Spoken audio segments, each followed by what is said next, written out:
नमस्कार, स्वागत आप सभी का। शहर की सरकार आप देख रहे हैं और सबसे पहले बात इस वक्त की ब्रेकिंग अपडेट की। क्या अपडेट आया है पूरे चुनाव को लेकर, सबसे पहले ब्रेकिंग के जरिए वो आपको बता देते हैं, फिर करेंगे खबरों में आगे चर्चा। इस वक्त की बड़ी खबर यह कि 4 नगर निगमों में बीजेपी ने जीत का परचम लहरा दिया। बुरहानपुर सबसे पहले नतीजा आया बीजेपी के पक्ष में। सतना से भी बीजेपी के मेयर पद के प्रत्याशी ने बाजी मारी और नगर निगम पर कब्जा किया। खंडवा से भी खबर बीजेपी के लिए खुशखबरी लेकर आई और सागर में भी जश्न का माहौल है क्योंकि बीजेपी ने यहां पर जीत का परचम लहराया है। लेकिन उज्जैन, भोपाल और इंदौर की बात की जाए तो यहां पर भी बीजेपी को जश्न मनाने का मौका जल्द ही मिल सकता है क्योंकि भोपाल और इंदौर में अच्छी बढ़त बीजेपी ने बना ली है। खासतौर पर इंदौर में बहुत बड़ी बढ़त बना रखी है। इंदौर में बीजेपी ने, उज्जैन और भोपाल में भी बढ़त है। लेकिन जबलपुर, छिंदवाड़ा, ग्वालियर में कांग्रेस आगे चल रही है तो सिंगरौली में आम आदमी की पार्टी की प्रत्याशी रानी अग्रवाल आगे चल रही हैं।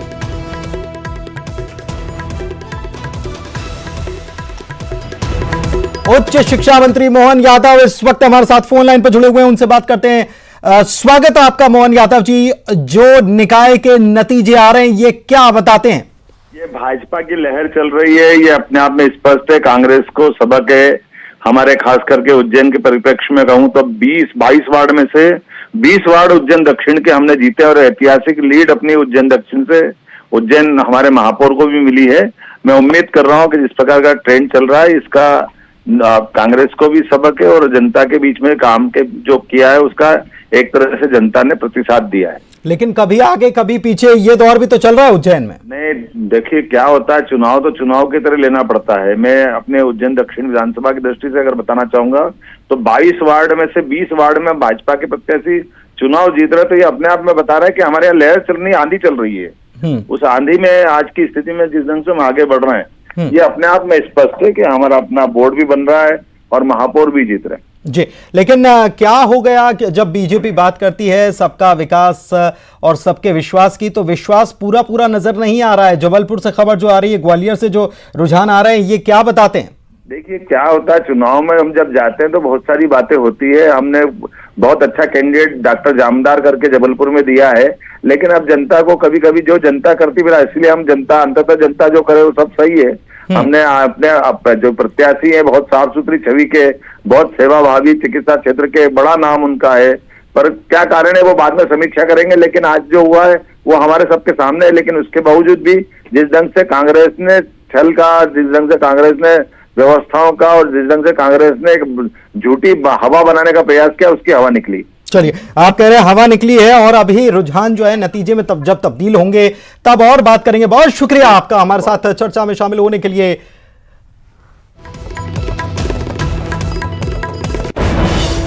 और एक बड़ी खबर इस वक्त आपको बता रहे हैं, रीवा में प्रत्याशी की मौत हो गई। कांग्रेस प्रत्याशी की हारने के बाद मौत हो गई है। वार्ड नंबर 9 से मैदान में उतरे थे हरि नारायण, निर्दलीय प्रत्याशी ने हराया था और मौत हुई है। कांग्रेस प्रत्याशी की हार के बाद मौत हो गई, ये बड़ी खबर आपको बता रहे हैं। वार्ड नंबर 9 से मैदान में उतरे थे हरि नारायण, निर्दलीय प्रत्याशी ने उन्हें हरा दिया, जिसके बाद वो अब इस दुनिया में नहीं रहे। दुखद मृत्यु की खबर आई। रीवा में प्रत्याशी की मौत हो गई। कांग्रेस प्रत्याशी जिनकी हारने के बाद मौत हो गई, वार्ड नंबर 9 से मैदान में उतरे हुए थे हरि नारायण, निर्दलीय प्रत्याशी ने हराया।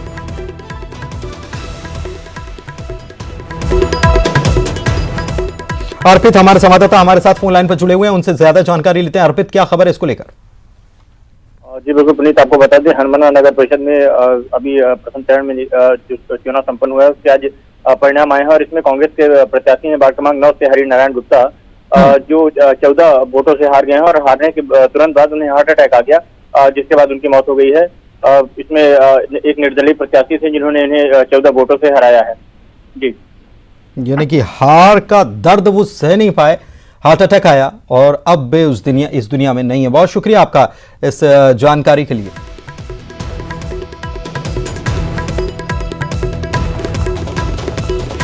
जबलपुर से बड़ी खबर आपको बता दें, राज्यसभा सांसद विवेक तनखा ने बयान दिया। न्यूज 18 से खास बातचीत की है और कहा है कि जबलपुर में कांग्रेस की जीत अब तय है। जनता ने बीजेपी को जवाब दे दिया है। महाकौशल की उपेक्षा जो की गई लगातार बीजेपी की तरफ से, उसका ये जवाब है, ये विवेक तनखा कह रहे हैं। नगरीय निकाय चुनाव में संस्कारधानी जबलपुर से कांग्रेस के लिए बहुत अच्छी खबर आ रही है, जो कि लगभग 2 दशकों से बीजेपी का कब्जा रहा है इस सीट पर। लेकिन फिलहाल 25,000 के आसपास की जो लीड है वो पहुंच रही है और अंत की ओर है। काउंटिंग लगभग 10 राउंड की काउंटिंग हो चुकी है, 12वें राउंड के आसपास की राउंडिंग चल रही है। क्या लग रहा है? ऐसा तो लग रहा है कि हम जीत ही रहे हैं, और जो अंदर से संकेत आ रहे हैं कि 30,000 प्लस हम 8-10 राउंड में हो चुके हैं और हर राउंड में बढ़त होती जा रही है। तो कहीं किसी भी राउंड में हम पिछड़े नहीं।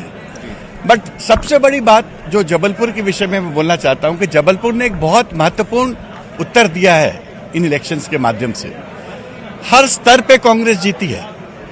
हम कॉरपोरेशन के मेयर के स्तर पे जीत रहे हैं, कॉरपोरेटर के स्तर पे भी अच्छा कर रहे हैं। हम तीनों टियर ऑफ पंचायत में अच्छे से जीते हैं, जिला पंचायत में बहुत अच्छे से जीते हैं, जनपद में बहुत अच्छे से जीत रहे हैं, सरपंच हमारे बहुत जीते हैं। तो एक प्रकार से जबलपुर ने अपना उत्तर दे दिया है कि जबलपुर अब अपनी उपेक्षा बर्दाश्त करने को तैयार नहीं है। और खाली ये जबलपुर की बात नहीं, ये पूरे महाकौशल की बात है, ये विंध्य की भी बात है और बुंदेलखंड की बात है।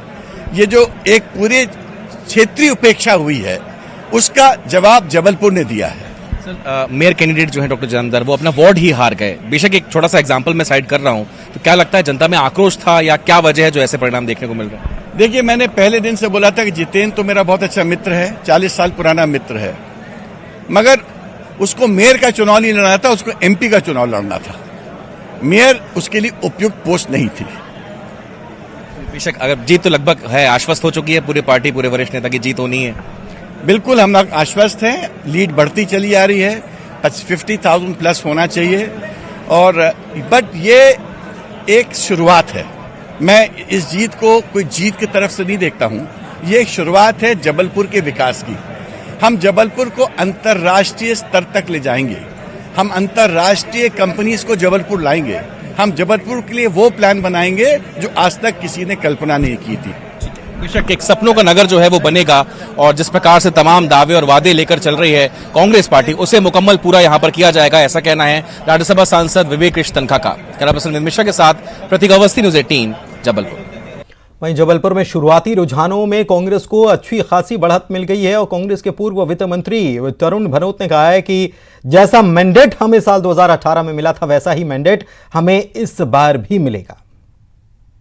सरकार को लेकर लगातार नतीजे सामने आ रहे हैं। तकरीबन जो लीड है वो 10,000 से ऊपर की हो चुकी है। हमारे साथ पूर्व वित्त मंत्री तरुण भनोत जी इस वक्त जुड़े हुए हैं। बेशक तरुण भैया, जिस प्रकार से आकलन था प्राथमिक तौर पर 5 राउंड के आसपास से ज्यादा का वक्त हो गया है, 10,000 से अधिक की लीड है, क्या कहेंगे?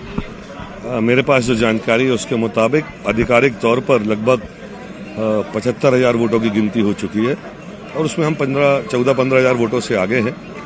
मुझे विश्वास है कि मां नर्मदा के आशीर्वाद से संस्कारधारी जबलपुर की जनता हमें आशीर्वाद देगी और एक सेवक के रूप में शहर के कांग्रेस प्रतिनिधि के रूप में जगत बहादुर सिंह अन्नू महापौर निर्वाचित होंगे और हम जनता के सेवक बनकर 5 साल काम करेंगे। ये मैंडेट हमें संस्कारधानी जबलपुर की जनता देगी। प्रदेश के 11 नगर निगमों की अगर बात करें तो लगभग जैसे पहला 16 के 16 भाजपा के पास थी, इस बार वैसा मैंडेट बीजेपी को नहीं मिल रहा है। क्या कितनी आश्वस्त है, कितनी सीटों पर कांग्रेस लग रही?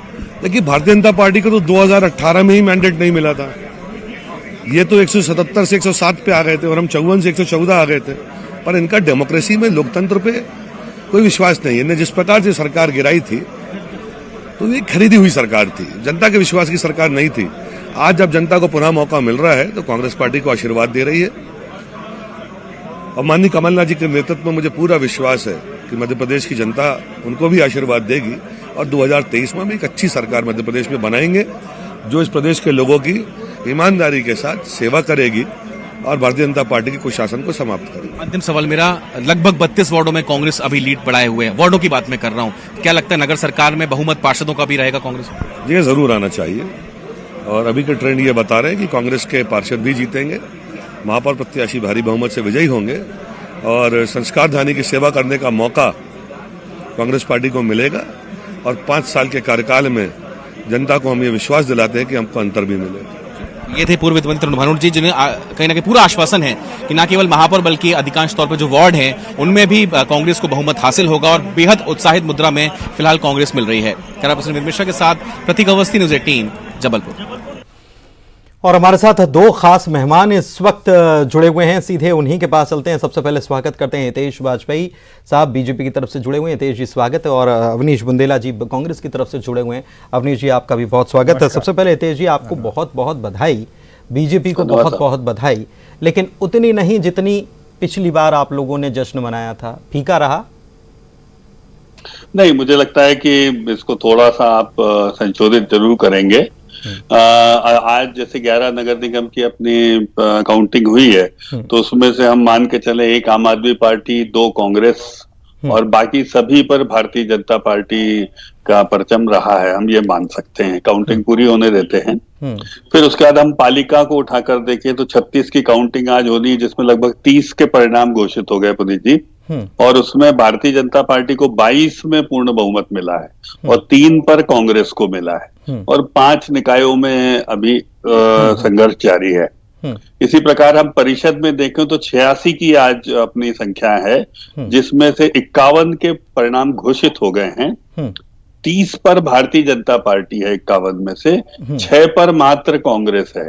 मतलब दोनों में आपको डबल डिजिट क्रॉस करती नहीं दिखेगी कांग्रेस। और 15 निकायों में भाजपा और कांग्रेस के बीच में स्पष्ट बहुमत के लिए अभी संघर्ष जारी है। ठीक है। तो इस प्रकार यदि आप देखेंगे तो मैं आपको बता दूं कि 80% प्लस में कई चुनौतियों के बावजूद भी हम लोगों का विश्वास और जनमत लेने में सफल रहे हैं। इसमें 2-3 बातें इंपॉर्टेंट है। पहले हम 18 का चुनाव हारे थे, उसके बाद भी हमको लोगों ने दोबारा पसंद किया है। यहाँ पे हमारे पास 2 साल स्थानीय निकायों का सारा कार्यभार जो रहा है वो अधिकारियों पर रहा है।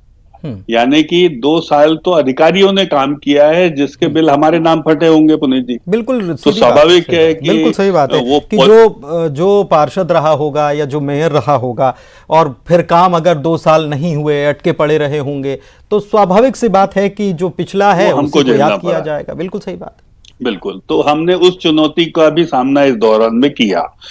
तीसरी बात जो बहुत महत्वपूर्ण है कि हमारे 2 साल 2.5 साल कोविड में भी निकले और कोविड में प्रशासनिक, आर्थिक सभी प्रकार की चुनौतियां रही।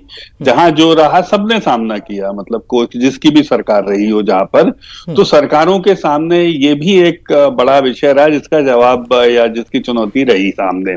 तो मैं समझता हूं इन 3 चुनौतियों के बाद यदि 80% प्लस पर हमको फिर से बहुमत मिल रहा है, बुरहानपुर, खंडवा और सतना जैसी सीटें जो अल्पसंख्यक बहुल मानी जाती हैं, बुरहानपुर में तो 51% वोट हैं, वहां पर हमारा जीत कर आना फिर से, और ये बताता है खंडवा में खरगोन के एपिसोड के बाद भी इन जगहों पर जीत कर आना कि शिवराज जी की नल जल योजना, बुरहानपुर पहला नगर निगम नगर है सर जो 100% नल जल योजना से जुड़ा है। सही बात। इसका मतलब लोगों ने रिलीजियस पॉलिटिक्स को रिजेक्ट करते हुए अल्पसंख्यक समुदाय ने भी हमको बड़ी मात्रा में समर्थन दिया है। और ये शिवराज जी 10,000 वोट काट दिए वहां पर। हाँ, बी टीम आपकी है ऐसा कहा गया। वो तो हर जगह, कहीं आम आदमी पार्टी को ले सकते हैं, कहीं सपा बसपा, ये सब तो देखिए राजनीति में होता है। लेकिन इस सब के बावजूद भी मैं तो 3 नगर निगम कह रहा हूं आपको, सतना भी कह रहा हूं, खंडवा भी कह रहा हूं और बुरहानपुर भी कह रहा हूं। यदि यहाँ पर हम अल्पसंख्यक मतों को भी विश्वास में शिवराज जी लेकर आते हैं तो ये नल जल की ताकत पे लाते हैं साहब, और ये हम लेकर आते हैं प्रधानमंत्री आवास की ताकत पर। या उनको विश्वास है कि नहीं भाई, बुरहानपुर में तो इन्होंने कैंडिडेट भी मुस्लिम खड़ा किया था, फिर भी रिजेक्ट हुआ कि नहीं हुआ सर वहां पे। फिर वहां के आप वार्डों को भी देख लेंगे तो आपको स्थिति दिखाई जाएगी, वार्ड के भी रिजल्ट आप पे चल ही रहे हैं, आप देख रहे हैं। डॉक्टर साहब, तो मेरा मानना है इसमें ये सब आपने कहा कि 80% मार्क्स हमको आ गए, पिछली बार तो हमने 100% अचीव किया था। नगर निगमों की हम बात कर रहे हैं, अभी तो नगर निगमों की बात कर लेते हैं।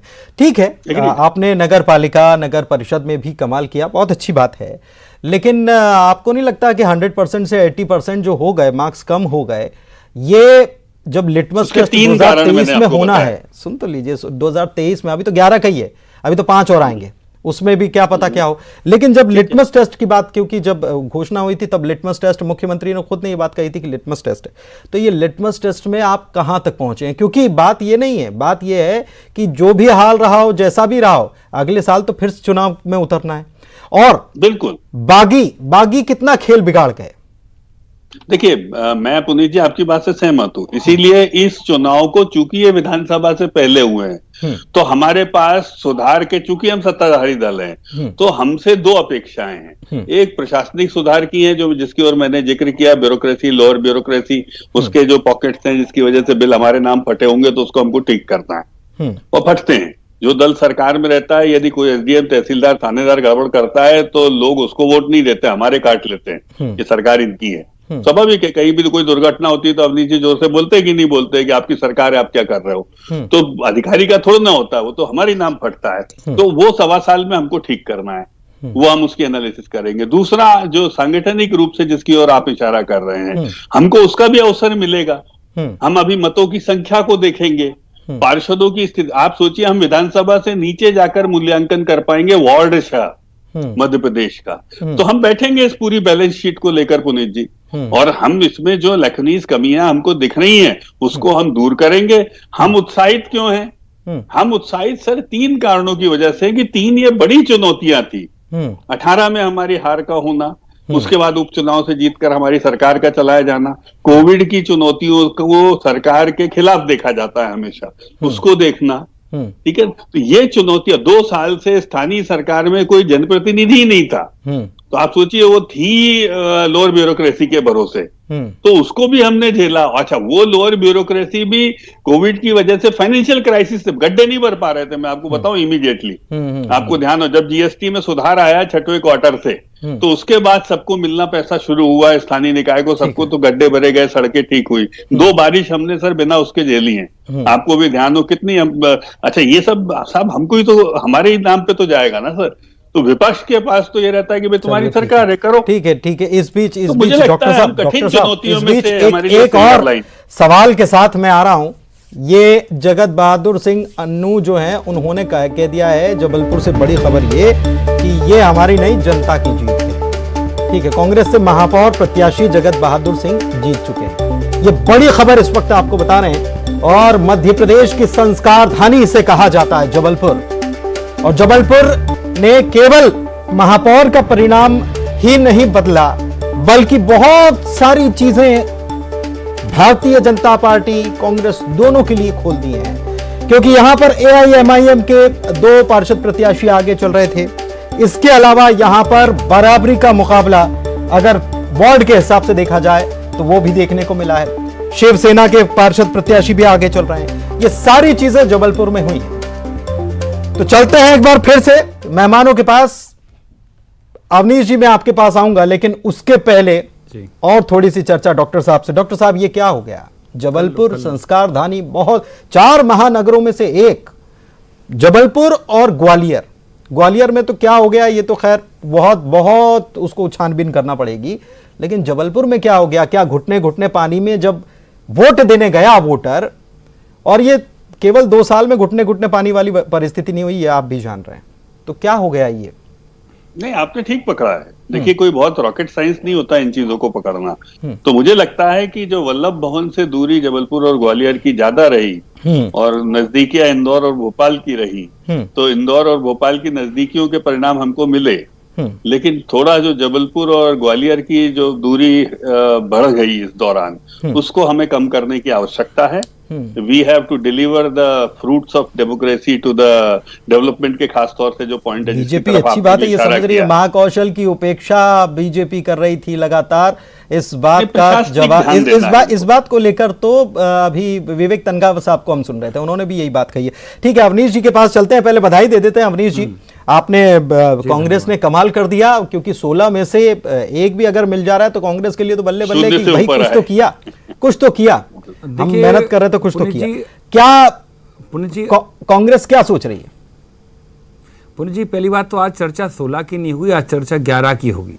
क्योंकि नतीजे आज 11 के हैं और 11 में से एक अन्य जीत रहा है और उसमें से 10 में से हम 3 पर आगे चल रहे हैं। तो आप ये समझ लें पुनीत जी कि सबसे बड़ी बात, मैं अभी डॉक्टर साहब को सुन रहा था, डॉक्टर साहब ने बड़े ही कहते ना सहजता से, सरलता से अपना पूरा अपनी सरकार की खामियां गलती का ठीकरा बेचारे अधिकारियों पर नौकरशाहों पर फोड़ दिया। क्या मैं पूछना चाहता हूं कि नौकरशाह अधिकारी क्या सरकार का अंग नहीं होते हैं? वो भी तो साहब सरकार का अंग होते हैं, वो भी तो आपके निर्देशन पे ही काम करते हैं। और अगर 2 साल अधिकारियों ने नगर निकाय विभाग को संभाला है तो उसका दोषी कौन है? आप चुनाव क्यों नहीं करा पाए?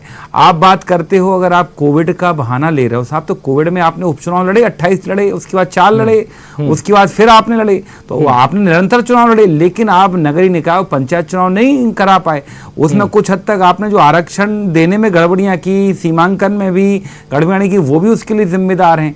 तो आज आप ठीक है बचने का बहाना ढूंढ सकते हैं, क्योंकि आप तो साहब देखिए, हम तो साफ कहते हैं कि आज के नतीजे आ रहे हैं पुनीत जी, हमारे पास तो खोने के लिए कुछ था ही ना।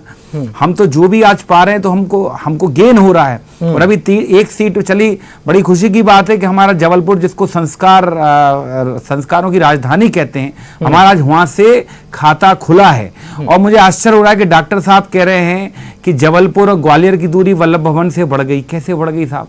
फिर तो आप कहेंगे कि मतलब रीवा और सतना सिंगरौली तो आपके प्रदेश में ही नहीं है, वो तो कुछ थोड़ा और ज्यादा दूर है। तो ये मुझे लगता है ये जवाब तर्कसंगत नहीं है। और मैं साफ कहता हूं, ये भारतीय जनता पार्टी बचना चाह रही थी कि हम स्वीकार करते हैं कि अगर हमको 16 के 16 नगर निगमों में अगर हमको जनता ने नकारा था तो हो सकता हम में कुछ कमी रह गई हो।